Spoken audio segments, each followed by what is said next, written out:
पाकिस्तान से आई हुई सीमा हैदर भी यही कर रहे हैं। वो बांग्लादेश का आया था, उसने भी यही किया, वास्तविक ने भी यही किया, एहसान भी यही कर रहा है, अफरोज आलम भी यही कर रहा है, अमीशा भी यही कर रहे हैं, सब यही कर रहे हैं। और दोनों चुनाव में गाजियाबाद के हिंदुओं ने पिंकी चौधरी को नकारने का काम किया। पिंकी चौधरी हो, चाहे दत्त चौधरी, चाहे अक्कू पंडित हो, चाहे नंद किशोर गुर्जर लोनी विधायक हो, फंडिंग किसने की?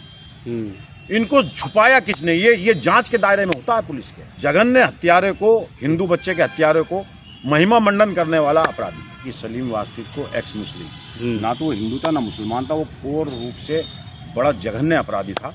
उसकी सच्चाई सामने आ गई। और मैं पहले दिन से इस बात को कह रहा था कि जितने ये एक्स मुस्लिम नाम से घूम रहे हैं, चाहे अफरोज हो, चाहे नाजिया इलाही खान हो, चाहे एहसान हो, चाहे ये सलीम वास्तिक, ये सब अय्याश, ठरकी, अपराधी, जंगलर, किडनैपर और हत्यारे हैं। ये इनके पीछे कोई कहानी है। उस कहानी को छुपाने के लिए, अपराध की कहानी को छुपाने के लिए ये लोग सरासर हिंदुओं के जो कट्टरपंथी लोग हैं, जैसे पिंकी चौधरी, दत्त चौधरी या ऐसे बहुत सारे लोग हैं, इनके पास जा रहे थे और इस्लाम को गाली बक रहे थे, क्योंकि उनकी कोर आइडियोलॉजी है इस्लाम के खिलाफ बोलना, इस्लाम के खिलाफ बोलने वालों को पसंद करना। तो उनको एक हथियार मिल गया था इस्लाम के खिलाफ बोलने वाला, उसका वो इस्तेमाल कर रहे थे। तो ये सब ये नहीं पता था पिंकी चौधरी को, इनको, दत्त चौधरी को, कि तुम इस हथियार का इस्तेमाल नहीं कर रहे हो, बल्कि वे अपराधी तुम्हारा इस्तेमाल कर रहे हैं अपने आप को बचाने के लिए। ये सरासर बस इनकी ये कहानी है। ये लेकिन जो दो भाइयों को इनकाउंटर किया पुलिस ने, उस पर क्या कहेंगे? जांच पड़ताल नहीं करे, सीधे इनकाउंटर कर दिया। मेरा मानना यह है कि अपराधी को सजा मिलनी चाहिए। सलीम वास्तिक कितना ही बड़ा अपराधी था और कितना ही बड़ा हत्यारा था। हमारे देश के अंदर जहाँ पे लोकतंत्र है, संविधान है, वहाँ किसी भी अपराधी को मारने की, सर तन से जुदा, हत्या का बदला हत्या, बलात्कार का बदला बलात्कार, सर फोड़ने का बदला सर फोड़ने से नहीं लिया जा सकता। यहाँ एक कानून है, संविधान है कि भाई आपके साथ कोई इनजस्टिस हो रहा है, आप पीड़ित हो, आप पीड़ित परिवार से हो, तो आप पुलिस के पास जाइए, पुलिस से बात करिए, सरकार से बात करिए, तंत्र से बात करिए और उसको सजा दिलाइए। उन दो लड़कों ने ये जो काम किया था, ये गलत किया था, सरासर हम इसकी मजम्मत करते हैं। ये वैसे ही जैसे सलीम वास्तिक ने किया, उस बच्चे को मार दिया, ऐसे ही इन्होंने दोनों ने मार दिया धर्म के उकसावे में आकर के। बिल्कुल नहीं मारना चाहिए था उसको, सलीम वास्तिक पे हमला नहीं करना चाहिए था। लेकिन फिर भी मेरा मानना यह है, पुलिस का काम ये है, सरकार का काम ये है कि अपराधी को पकड़ करके उसको जा करके अदालत में दे। अदालत में देने के बाद फाइंडिंग हो, अदालत में उनकी भी सच्चाई सामने आती है, उन्होंने क्या किया क्या नहीं किया। तो उसको जो मार दिया गया, तो बहुत सारी इसके पर्दे के पीछे के राज छुपा दिए गए। और इसमें मैंने एक बयान भी देखा, जब वो सलीम वास्तिक से मिलने गए नंद किशोर गुर्जर, उन्होंने कहा हमने पुलिस से कहा इन्हें मार दो। तो आप कौन होते मरवाने वाले? तो कुल मिला के इसके पीछे कोई ना कोई कहानी थी जिसके खिलाफ बड़ा षड्यंत्र, बड़ी चीज़ें चल रही थी। तो नंद किशोर गुर्जर को ऐसा नहीं कहना चाहिए था, लोनी विधायक को। तो मेरा मानना यह है कि पुलिस को पकड़ना चाहिए था, जांच करनी चाहिए थी। और फिर जैसे हमने कसाब को, आतंकवादी को, पाकिस्तानी को फांसी पे चढ़ाया पूरा ट्रायल देने के बाद, जिसकी तारीफ पूरी दुनिया के अंदर हुई और पूरी दुनिया के अंदर पाकिस्तान नंगा हुआ कि हमने अब तुम्हारे पाकिस्तानी नागरिक को पकड़ा। जब हमने अजमल कसाब को जिंदा पकड़ा तभी तो हम साबित कर पाए ना कि आपका नागरिक, और उसने भी कहा मैं पाकिस्तान का नागरिक हूँ। अगर ऑन स्पॉट अजमल कसाब को हम मार देते तो पाकिस्तान कहता है हमारा नागरिक था ही नहीं, कोई सबूत और गवाह थे ही नहीं, मरा हुआ आदमी कभी एक्सेप्ट ना करता कि मैं पाकिस्तानी था, ये बात सामने ना आती। मनमोहन सरकार की सबसे बड़ी उपलब्धि थी कि उन्होंने ये एक्सेप्ट कराया उसी आतंकी से कि मैं पाकिस्तान का नागरिक हूँ, और उसको पूरा आइडेंटिफाइड कराया। तो ऐसे ही मुझे लगता है सलीम वास्तिक के हत्यारों को, जो जिन्होंने हमला किया था और वो बच गया था, उनको पकड़ा जाना चाहिए था, उनके ट्रायल होना चाहिए था, जो सच्चाई थी वो सामने आनी चाहिए। अब एक्स मुस्लिम सलीम के जो अपना भाई बता देते हिंदू संगठन, चाहे नंद किशोर गुर्जर की बात की, वो भी मिलने गए, अब जाएंगे कि नहीं मिलने? क्योंकि अब तो एक हिंदू बालक है, उसी का हत्यारा निकला। ये बहुत गंभीर मुद्दा है और बहुत गंभीर सवाल है, और मैं मुसलमान हूँ, मेरे लिए इस समय जरूरी है कि इसका जवाब मैं अच्छे तरीके से दूँ। भगोड़ा अपराधी जिसको न्यायालय सजा दे चुका है, वो अगर भागता है कानून से बचने के लिए, उसको संरक्षण देने वाला अपराधी है, उसको पैसा देने वाला, आर्थिक मदद पहुंचाने वाला अपराधी है, बिल्कुल उसको छुपाने की जगह देने वाला अपराधी है, उस जघन्य हत्यारे को, हिंदू बच्चे के हत्यारे को महिमा मंडन करने वाला अपराधी है। उससे मिलने जाने वाला हर व्यक्ति, सलीम वास्तिक से मिलने जाने वाला हर व्यक्ति जो उसके साथ मिलकर उसको ताकत दे रहा था, वो सारे कानून की नज़र में अपराधी है। सलीम वास्तिक ने जो QR कोड पर पैसा मांगा है, उस में गया हुआ हर पैसा देने वाला अपराधी है और जघन्य अपराधी है। हमारे कानून के अंदर है कि आप भगोड़े को, आप अपराध करके जो पुलिस से बचने के लिए भाग रहे हो, उन सबको जगह देने वाले लोग अपराधी हैं। और हमने पीछे देखा है, योगी सरकार ने अतीक पकड़ा गया, अतीक के बच्चे पकड़े गए, और जो भी विकास दुबे था अपराधी थे, जब जैसे ही वो पकड़े गए, सबसे पहली बात ये आती है कि इनको फंडिंग किसने की, इनको छुपाया किसने। ये जांच के दायरे में होता है पुलिस के कि इनको छुपाया किसने, इनको फंडिंग दी किसने दी, इनको शरण किसने दिया, इनको ताकतवर कौन बना रहा था भगोड़े को।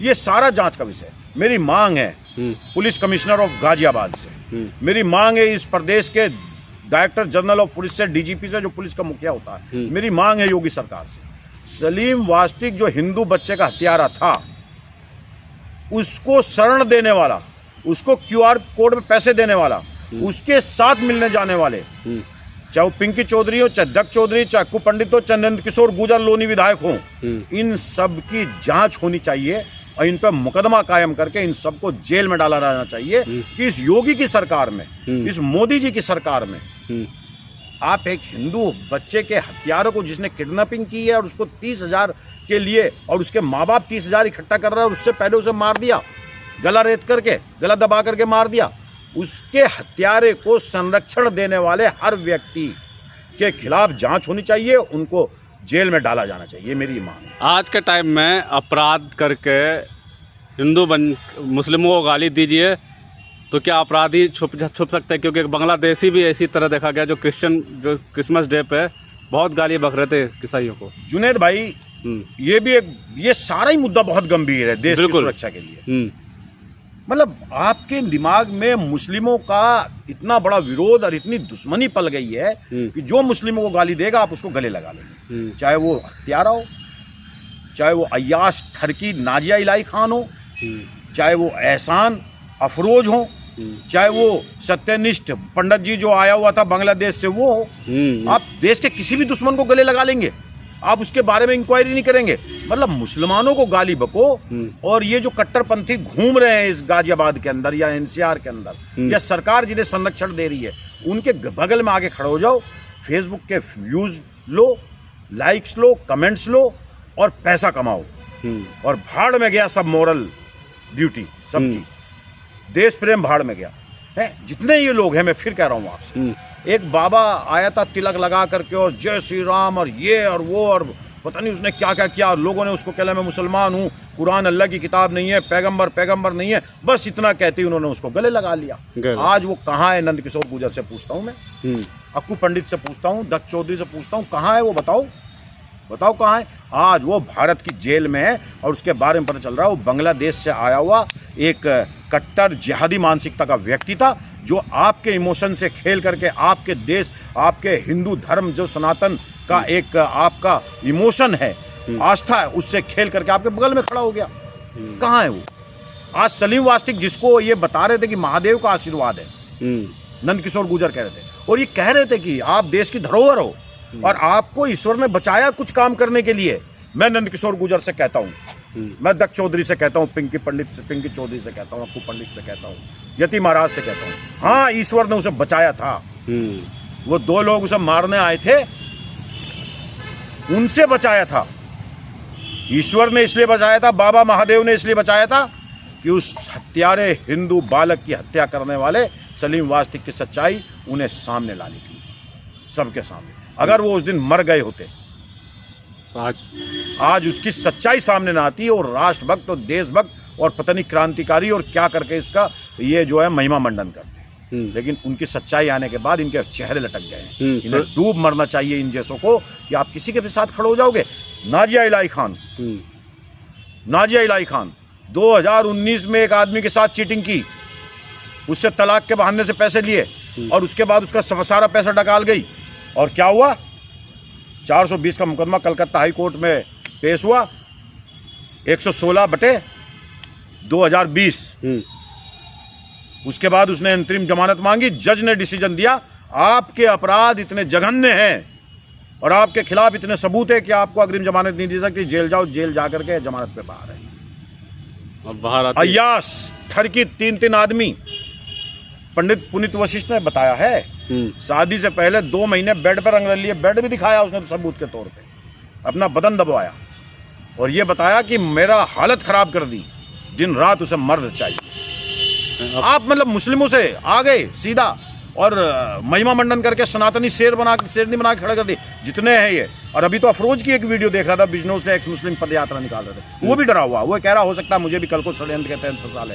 ए अफरोज, षड्यंत्र के तहत नहीं, भारत सरकार की दिल्ली पुलिस ने पकड़ा है सलीम वास्तिक और हत्यारा उसकी मां रो रही है, उसकी मां के आंसू तुम्हें सबको बहा ले जाएंगे और तेरा भी षड्यंत्र सामने आएगा। ये मत कहे कि षड्यंत्र के तहत, पता है तेरा काला चिट्ठा है, इसीलिए तुम लोग इस्लाम और धर्म को, पैगंबरों को गाली उल्टा सीधा कहो। अगर तुम्हें कहना है तो छोड़ दो इस्लाम धर्म, जो पसंद है उसको मान लो, हमें कोई आपत्ति नहीं, हम आपका से वेलकम करेंगे। जाओ इस्लाम में रहोगे, इस्लामी नाम का इस्तेमाल करोगे और उसके बाद हिंदू धर्म में भी नहीं जाओगे और उसके बाद इस्लाम को गाली बक के कहोगे इस्लाम बहुत बुरा है। अगर इस्लाम बुरा है तो आप जाइए छोड़ के, आपको कौन रोक रहा है? कोई नहीं रोक रहा, किसी ने बेड़ियों नहीं डाली आपके पे। इस्लाम में रहकर इस्लाम धर्म को बुरा कहोगे, जहां मिलोगे वहां तुम्हें तुम्हारी औकात दिखाने का काम करेंगे। ये बात सामने आ गई है। ये सारे के सारे बैठे कहाँ हैं? आज चुप है। कहाँ है नंद किशोर लोनी विधायक? बताइए कहाँ है? ये सब चुप हैं, शांत हैं, इनके चेहरे लटके हुए हैं और ये बता रहे हैं कि फंसा दिया है। अगर फंसा दिया तो किसने फंसा दिया? भारत में हिंदुओं की सरकार, सबसे बड़ा प्रधानमंत्री हिंदुओं का आलमदार नरेंद्र मोदी, योगी जी क्यों नहीं सामने आ रहे हैं? अरे भाई, अगर जो किसी अनजान आदमी को पुलिस पकड़ के जेल में पहुंचा देगी, किसी का भोगड़ा बना के, मैं गारंटी दे रहा हूं नौकरी चली जाएगी, सस्पेंड हो जाएंगे ऊपर से नीचे तक। मुझे एक गलत वारंट में जेल पहुंचाया गया था, नसीब पठान के नाम पे नसीम खान को पहुंचा दिया गया था। मुझे पता, मेरे घर पे सीओ एसपी सब आ गए थे, हाथ जोड़ने लगे थे कि हमारी नौकरी चली जाए। इतना बड़ा कांड वे ऐसे कर देंगे फंसाने के लिए किसी को। वो क्राइम ब्रांच ने उठाया, क्राइम ब्रांच ने उठाया, ऐसे कर देंगे। और जो सवाल खड़ा कर रहे हैं, मैं उनको भी कहना चाहता हूँ कि वो दिल्ली में कांड किया, लोनी में क्यों छुप गया बगल में ही, और वो तो जी सोशल मीडिया का चेहरा था, ये था। मैं 3 साल से जानता हूँ। हाँ, आप 3 साल से जानते हैं, लेकिन वो भगोड़ा 30 साल का था। वो भगोड़ा 30 साल का था और 30 साल में वो कहाँ का छुपा है पता है आपको? वो अलग अलग जगह छुपा। जब वो छुप गया, उसने थोड़ा सा अध्ययन किया, बोलने की कला महारत हासिल की, तो फिर उसने क्या किया? आप जैसों को पकड़ लिया, मोहरा बना लिया, आपके इमोशन से खेला और उसके बाद हिंदू मुसलमान धर्म को गाली बकने लगा, आपके बगल में बैठ गया। सरकारों की हिम्मत आपको छूने की भी नहीं थी, उसे पता था मुझे भी नहीं छुएगी, लेकिन पुलिस उसके पीछे लगी हुई थी। पुलिस ने पकड़ लिया। वो तो कहता था मैं मदरसे में पढ़ा हूँ, वो मदरसे में नहीं पढ़ा था, वो जिहादी आतंकी था और जिहादियों की ट्रेनिंग लिए हुआ था, इसलिए उसने 30,000 की फिरौती के लिए एक हिंदू बच्चे को मारा था। ये पाप आपको सोने नहीं देगा। सुरेंद्र चौड़की तो भाई बता रहा था कि मेरा भाई है, उनसे जाके मिलूंगा। कौन? जो पत्रकार हैं सुरेंद्र चौड़की, सुदर्शन वाले। मैं सुदर्शन वालों को भी जेल में जाना चाहिए। के चौहान को पूरे सुदर्शन पे बैन लगाना चाहिए। आतंकियों की फैक्ट्री चला रहे हैं ये लोग, आतंकियों के अड्डे चला रहे हैं लोग देश के अंदर। अब तो साफ हो गया ना सलीम वास्तिक के बाद कि जितने आतंकी जिहादी और मारने काटने वाले लोग हैं, यही तो बोलते हैं, तो हम लोगों को आतंकी बोलते हैं। बताओ कौन सा अपराध कर रखा है नसीम खान ने? बताओ। बिल्कुल। देख, बच्चे के गला घोट के मारने वाला आतंकी, उसको आप संरक्षण दे रहे हो। ये सारे जेल में होने चाहिए। मैं इस बात को कह रहा हूं और मैं बहुत जल्द लोनी थाने के अंदर जाकर के इन सब जिन्होंने उन्हें संरक्षण दिया, QR कोड पे पैसा दिया, सब के खिलाफ एक शिकायती पत्र दूंगा। इन सब की जांच करके इनको जेल में डाल दो। एक वो महिला घूम रही है जो कहती मुझे, सीमा हैदर नहीं, वो एक अनीसा है, वो कहती मेरा हलाला मेरा बाप कर रहा था, मेरा चाचा कर रहा था, मेरा। ये भी ऐसी ठड़की अपराधी है। ये भी अपने घर के मर्दों पे निगाह रखती होगी, ये अपने पड़ोसी से मिली हुई होगी। जब उन्हें पता चला, उन्होंने भगाया ऐसे, भाग यहाँ से, फिर ये इनके शरण में आ गई। सब इमोशन से मैं हिंदू भाइयों से कहना चाहता हूँ, मत ये खेल खेलो इस देश के अंदर। भाई अक्कूप है, भाई दक्ष भाई, अरे भाई पिंकी भाई, आप हमारे साथ करिए। हम आपसे कहना चाहते हैं, इस गाजियाबाद के अंदर राजनीति करनी है तो और बहुत रास्ते हैं। मैं बार बार इस बात को आप लोगों से कहता हूँ, मत फंसो इस चक्कर में। ये जो मुकदमे लग रहे हैं ना आप पे, ये एक दिन आप लोगों को फंसा के काल कोठड़ी में खड़ा कर देगी। और एक बात और कहना चाहता हूँ, इस सरकारें किसी की सगी नहीं होती। ये इस्तेमाल करती हैं अपने मतलब के लिए, जब इस्तेमाल करके मतलब निकल जाता है उसको फेंक देती हैं। और एक चीज़ और पिंकी चौधरी से कहना चाहते हैं, हिंदुओं में आपकी कोई पॉपुलैरिटी नहीं है। आप धर्म के नाम पे लोगों को इकट्ठा करते हो, चाहे लोनी हो, चाहे प्रताप बिहार हो, चाहे विजयनगर हो, चाहे गाजियाबाद, केवल धर्म के नाम पे। भगवा झंडा हटा दो, कोई कुत्ता भी नहीं पूछेगा रोड पे। और इसका सबसे बड़ा प्रमाण क्या है, पिंकी चौधरी 2 चुनाव लड़ चुका है। दोनों चुनाव में गाजियाबाद के हिंदुओं ने पिंकी चौधरी को नकारने का काम किया। दोनों चुनाव में पिंकी चौधरी का जहाँ सबसे बड़ा नेटवर्क है प्रताप बिहार के अंदर, जहाँ एक कहने पे 1000 मोटरसाइकिलें इकट्ठी हो जाती हैं, आदमी इकट्ठे हो जाते हैं, उसी प्रताप बिहार के अंदर पिंकी चौधरी को 2 चुनाव में हिंदुओं ने नकारने का काम किया। हिंदुओं के आइडियल पिंकी चौधरी नहीं है, हिंदुओं के आइडियल दक्ष चौधरी नहीं है, केवल धर्म के नाम पर ये लोग अपना धंधा चला रहे हैं। इसलिए मैं कहना चाहता हूँ पिंकी चौधरी, दक्ष चौधरी से आप आओ, एक अच्छी राजनीति करो, इस जिले के एमएलए बनो, इस जिले के मेयर बनो, इस जिले के पार्षद बनो, इस जिले के एमपी बनो, आओ, हम लोग भी तुम्हारे साथ होंगे। लेकिन ये हिंदू मुसलमान को लड़ाने का खेल बंद करना। अब ये जो घटनाएं देखिए हाल फिलहाल में, तो कहीं ना कहीं सीमा हैदर को भी उन्होंने सिर आँख में बिठा रखा है, जांच के दायरे में आने चाहिए नहीं। मैं इसमें आपसे एक बात कहना चाह रहा हूँ, ये जितने लोग हैं इनकी सच्चाई सामने आ रही धीरे। सलीम वास्तिक हिंदू बेटे का हत्यारा जेल में, वो सत्यनिष्ठ पंडित जी जो आए थे बांग्लादेशी मुस्लिम तिलक लगा करके, ये सारे जो है क्या नाम है बांग्लादेश की जेल में। ये जितने लोग आते हैं, नाजिया इलाही खान 420 के मुकदमे में फंसी हुई है, 2 मुकदमे, उसकी डिग्री फर्जी। ये ठरकी 3 पतीस के ये जो है जेल में जाकर के आई है। और इनकी एक पहचान है, इनकी पहचान क्या है, जब आते हैं इस्लाम धर्म को गाली बकते हैं, इस्लाम धर्म को बुला कहते हैं, इतना कलावा बांधते हैं और तिलक लगाते हैं और अपने आप को हिंदू दिखाते हैं। याद रखना, सीमा हैदर भी यही कर रही है,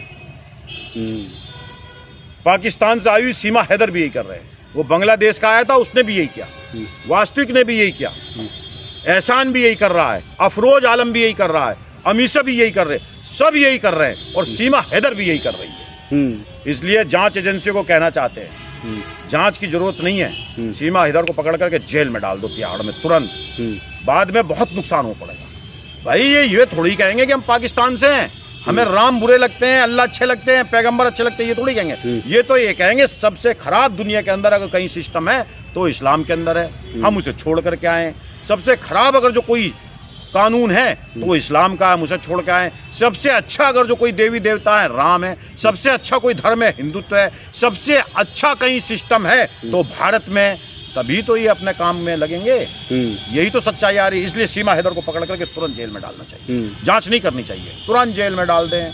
जितने एक्स मुस्लिम है सबको जेल में डाल दें, तुरंत जेल में डाल, सब अपराधी है। योगी सरकार डाले, भारत की एजेंसियां डालें, आर्मी डालें, मिलिट्री डालें। ये तो नीचे खेल खेलते हैं सरकारें लाने ले जाने के लिए, ये खेल खेलते हैं। ये यहाँ तो कहते हैं मटन मत खाओ, चिकन मत खाओ, बिहार में मछली खाते हुए क्यों दिखा दी, और वहाँ ले जाकर के प्रधानमंत्री कह रहे हैं कि मछली हम आपको उपलब्ध कराएंगे। वो कह रहे हैं मटन ममता जी ज़्यादा खाएंगी, अब मैं खाऊंगा। वो मछली लेकर के हाथ में गली गली वोट मांग रहे हैं। वो कह रहे हैं भांत भांत की मछली ला के डालेंगे। रवि मतलब भाजपा करी, सब समझते हैं यार, देश सब समझ रहा कौन क्या शाकाहारी मछली है। सुन तो ले कौन क्या कह रहा है, सब समझते हैं। शाकाहारी मछली बता रहे हैं भाई, ये बड़े बहरूपी हैं। शाकाहारी कोई मछली होती होगी, आसमान गिर जाएगा नीचे। ये बंगाल में हारने जा रहे हैं, तो ये बहरूपी लोग हैं, तो इनसे उम्मीद नहीं। लेकिन मिलिट्री से, आर्मी से मैं कहता हूँ इस बात को, जो एजेंसी है भारत सरकार की आर्मी की, जो बॉर्डर और पाकिस्तान और अफगानिस्तान बांग्लादेश से लड़ते हैं हमारे आर्मी के, उनको सलूट है। वो लोग सीमा हैदर को पकड़ के जेल में डाल दे, जितने एक्स मुस्लिम है सबको।